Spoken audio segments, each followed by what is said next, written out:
Hello friends, welcome to அம்மா spicy kitchen. இன்னைக்கு நம்ம ஈவினிங்ல செய்யக்கூடிய பலகாரம் டீ கடைகளில் கிடைக்கிற மாதிரி நல்ல மொறு மொறுன்னு மிளகா பஜ்ஜி ரெடி பண்ணலாம் ஃப்ரெண்ட்ஸ். ரோட்டு கடைகள் எல்லாம் இந்த மிளகா பஜ்ஜிக்கு மேலே ஒரு பொடி தூவி விட்டுட்டு கூடவே தொட்டு சாப்பிட்றதுக்கு ஒரு சட்னியும் கொடுப்பாங்க.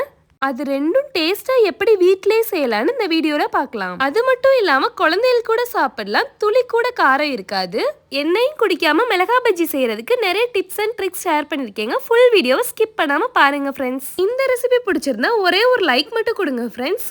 நம்ம சேனல் அம்மா ஸ்பைசி கிச்சனை சப்ஸ்கிரைப் பண்ணிக்கோங்க. கூடவே இருக்க பெல் ஐக்கானையும் கிளிக் பண்ணிருங்க. வாங்க எப்படி செய்யலான்னு பார்க்கலாம். ஃபர்ஸ்ட் மிளகா பஜ்ஜி செய்யறதுக்கு இதே மாதிரி பஜ்ஜி மிளகா வாங்கியிருக்கீங்க.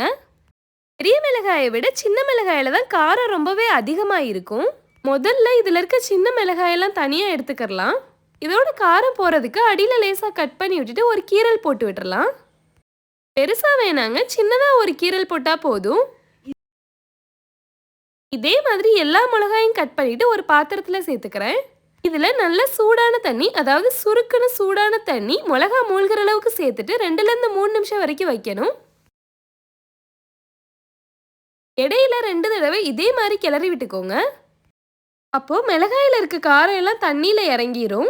2 நிமிஷத்துக்கு பிறகு மிளகாய்க்கு அடியில இருக்க கீரல லேசா ஓபன் பண்ணா போதுங்க. உள்ள இருக்க தண்ணியெல்லாம் வெளியே வந்துடும். கொஞ்சம் கூட மிளகாயில காரம் இருக்காது.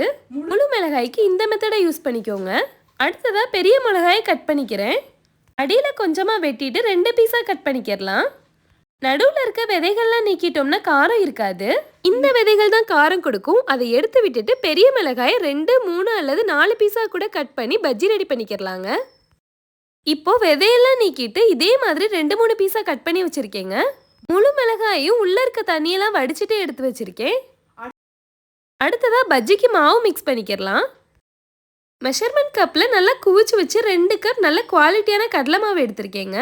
இதோட அளவு 200 கிராம் 200 கிராம் வச்சு 400 கிராம் இருக்கும். நீங்க எடுக்கிற கடலை மாவு கட்டிகள் இருந்துச்சுன்னா நல்லா சளிச்சிட்டு அதுக்கு பிறகு சேர்த்துக்கோங்க.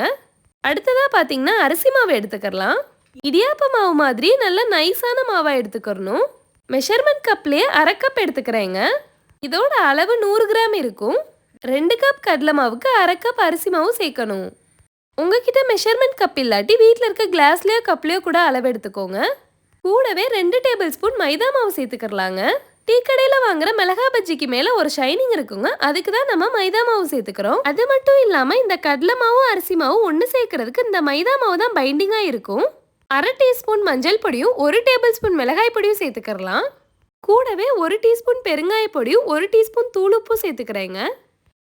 இது எல்லாம் சேர்த்துட்டு ஒரு தடவை விஸ்கு அல்லது கரண்டி வச்சு கலந்து விட்டுறலாம். நல்லா மிக்ஸ் பண்ணிட்டு 2 டேபிள் ஸ்பூன் எண்ணெய் சேர்த்துக்கிறேங்க. இதை சேர்த்துட்டு நம்ம கை வச்சு எல்லா பக்கமும் மாவுல எண்ணெய் படுற மாதிரி கலந்து விடணும். எண்ணெய் சேர்க்கும் போது பஜ்ஜி எண்ணெய் இழுக்காதுங்க. இதை நல்லா கலந்து விட்டுட்டு 2 கப் கடலை மாவுக்கு 1.25 கப் தண்ணி சேர்த்துக்கிறேங்க. மாவு நல்லா திக்காக தான் இருக்கணும், அப்பதான் மிளகாயில ஒட்டி பிடிக்கும். தண்ணி சேர்த்த உடனே லூஸா இருக்க மாதிரி தெரியும். நல்லா அடிச்சு விட்டு கிளறி விடணும். இந்த மாதிரி விஸ்கு வச்சு கலந்து விடணுங்க. 5லேருந்து 6 நிமிஷம் வரை கூட மிக்ஸ் பண்ணி விட்டுருங்க. அப்போதான் மாவு ஃபைனாகவும் ஷைனிங்காகவும் நல்லா வலுவலுப்பாகவும் இருக்கும். எந்த அளவுக்கு மாவு மிக்ஸ் பண்ணுறோமோ அந்த அளவுக்கு பஜ்ஜி ரொம்பவே மொறுமொறுப்பாக வரும். இது 10 நிமிஷம் ஊறட்டுங்க. அடுத்ததான் எண்ணெயை சூடு பண்ணிடலாம். இப்போ புளி சேர்த்துக்கிறேங்க. அடியில் போயிட்டு உடனே மேலே பொங்கி வந்துருச்சுன்னா எண்ணெய் நல்லா ஹீட் ஆயிடுச்சு. அடுத்ததாக ஒரு சின்ன பாத்திரத்தில் 2 பிஞ்ச் சோடா பொடியும் 1 டேபிள் ஸ்பூன் அளவு தண்ணியும் சேர்த்து மிக்ஸ் பண்ணிக்கிறேன். இதை கடலை மாவுல சேர்த்துக்கலாங்க. எண்ணெய் சூடான பிறகுதான் சோடா பொடியை சேர்க்கணும். அதுக்கு முன்னாடியே சேர்க்கும் போது பஜ்ஜி எண்ணெயெல்லாம் இழுத்துரும். அது போல கலந்து வச்ச மாவுல அப்படியே சோடா பொடி சேர்க்க கூடாதுங்க. நல்லா தண்ணியில கரைச்சி விட்டுட்டு தான் சேர்க்கணும். இல்லைன்னா திக்கான மாவுல சோடா பொடி திப்பி திப்பியா இருக்கும். அதனால நல்லா தண்ணியில கரைச்சிட்டு அதுக்கு பிறகு சேர்த்துக்கோங்க. இந்த மெத்தட் யூஸ் பண்ணி பாருங்க. எண்ணெய் இழுக்காம நல்ல கிறிஸ்பியான மொறு மொறு மிளகா பஜ்ஜி இருக்கும் ஃப்ரெண்ட்ஸ். அடுத்ததா பாத்தீங்கன்னா ஒரு பெரிய கிளாஸ் முழுவதும் கரைச்சி வச்ச கடலை மாவு சேர்த்துக்கலாங்க. அப்போதான் அடுப்பு பக்கத்துலயோ எண்ணெய் பாத்திரத்திலயோ மாவு சிந்தாம பஜ்ஜியை ஈஸியாவும் பெர்ஃபெக்டாவும் போட முடியும். இப்போ ஒரு மிளகாயை எடுத்து அப்படியே மாவுல முக்கிக்கோங்க. இப்படி நல்லா டிப் பண்ணும்போது மிளகாயில மாவு ஒட்டி பிடிச்சுக்கிறோம். மிளகாயை லேசா தூக்கும் போது எக்ஸ்ட்ரா இருக்க மாவெல்லாம் கிளாஸ்ல விழுந்துரும். இதை அப்படியே எடுத்து எண்ணெயில போட்டுடலாம். இதே மாதிரி பாத்திரம் கொள்ற அளவு மிளகாயெல்லாம் மாவுல டிப் பண்ணிட்டு சேர்த்துக்கிறேங்க.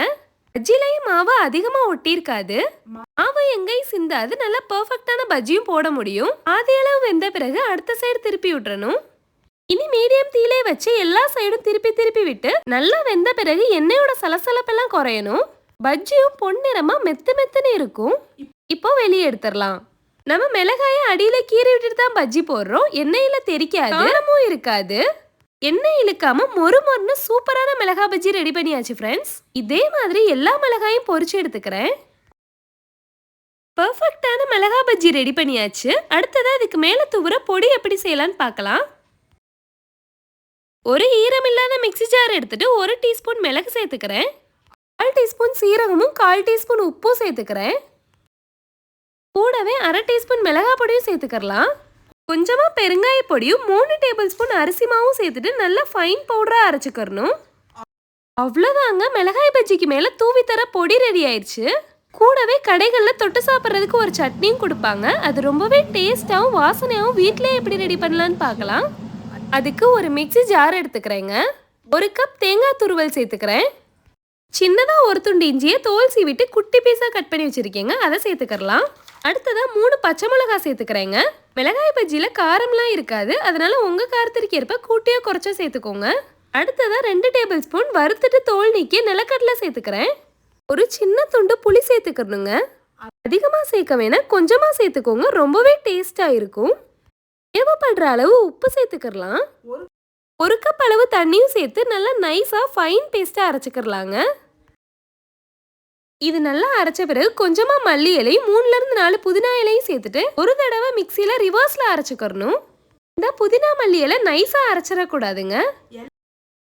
இலைகள் கொஞ்சம் திப்பி திப்பியா இருக்கணும். அரைச்சிட்டு வந்துடலாம். இப்போ பாத்தீங்கன்னா நம்ம அரைச்ச சட்னி இந்த பக்குவத்துல இருக்கணுங்க. இதை ஒரு பாத்திரத்துல சேர்த்துட்டு மிக்சியில கொஞ்சமா தண்ணி சேர்த்து கலந்து விட்டுட்டு அதையும் சேர்த்துக்கலாம். அடுத்ததா ஒரு தாளிப்பு கொடுத்துக்கிறேங்க. 1 டேபிள் ஸ்பூன் எண்ணெய் சேர்த்துக்கலாங்க. எண்ணெய் சூடான உடனே கடுகு சேர்த்துட்டு நல்லா வெடிச்ச பிறகுதான் உளுந்து சேர்த்துக்கறணும். உளுந்து செவந்து வந்த உடனே 2 வத்தல் மிளகாயை உடைச்சிட்டு சேர்த்துக்கிறேன். கூடவே கொஞ்சமா கருவேப்பிலை சேர்த்துட்டு ஒரு தடவை கிளறி விட்டுட்டு இதை சட்னியில சேர்த்துக்கலாம். அவ்வளோதாங்க, சட்னியும் ரெடி பண்ணியாச்சு. இந்த சட்னி பஜ்ஜிக்கு மட்டும் இல்லைங்க, சுட சுட தோசை, இட்லி, ஊத்தப்பம் கூட ரொம்பவே டேஸ்டாகவும் வாசனையாகவும் இருக்கும் ஃப்ரெண்ட்ஸ். கண்டிப்பா ட்ரை பண்ணி பாருங்க. நல்லா சுட சுட இருக்க மிளகா பஜ்ஜியை கட் பண்ணிட்டு நம்ம ரெடி பண்ணி வச்சிருக்க பொடியை தூவி விட்டுக்கலாம். இந்த பொடி தூவிய பஜ்ஜி கூட சட்னி தொட்டு சாப்பிட்றதுக்கு உண்மையாவே ரொம்ப டேஸ்டா இருந்துச்சு ஃப்ரெண்ட்ஸ். டீ கடைகளில் கிடைக்கிற மாதிரியே பொடி தூவிய பஜ்ஜியும் சட்னியும் சாஸும் தொட்டு சாப்பிட்றதுக்கு ரொம்பவே அட்டகாசமான டேஸ்ட்ல இருந்துச்சு. நீங்களும் கண்டிப்பா ட்ரை பண்ணி பார்த்துட்டு உங்க ஃபீட்பேக்கை மறக்காம பதிவு பண்ணுங்க. இந்த ரெசிபி பிடிச்சிருந்தா ஒரே ஒரு லைக் மட்டும் கொடுங்க ஃப்ரெண்ட்ஸ். வீடியோ பார்த்துட்டு இருக்க எல்லா உறவுகளுக்கும் ரொம்ப ரொம்ப நன்றி.